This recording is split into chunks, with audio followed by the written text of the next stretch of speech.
HIV AIDS ಹರಡುವಿಕೆ ತಡೆಯಲು ಯಾದಗಿರಿ ನಗರದಲ್ಲಿ ವಿಶ್ವ ಏಡ್ಸ್ ದಿನಾಚರಣೆ ಪ್ರಯುಕ್ತ ಜಾಗೃತಿ ಜಾಥಾ ನಡೆಸಲಾಯಿತು. ಜಿಲ್ಲಾ ಆರೋಗ್ಯ ಮತ್ತು ಕುಟುಂಬ ಕಲ್ಯಾಣ ಇಲಾಖೆ ಹಾಗೂ ವಿವಿಧ ಇಲಾಖೆಯ ಸಹಯೋಗದಲ್ಲಿ ಜಾಗೃತಿ ಜಾಥಾ ನಡೆಸಲಾಯಿತು.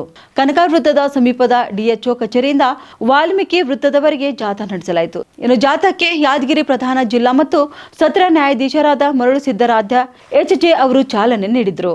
ಡಿಎಚ್ಒ ಮಹೇಶ್ ಬಿರಾದಾರ್ ಸೇರಿದಂತೆ ಅನೇಕರು ಈ ಕಾರ್ಯಕ್ರಮದಲ್ಲಿ ಉಪಸ್ಥಿತರಿದ್ದರು.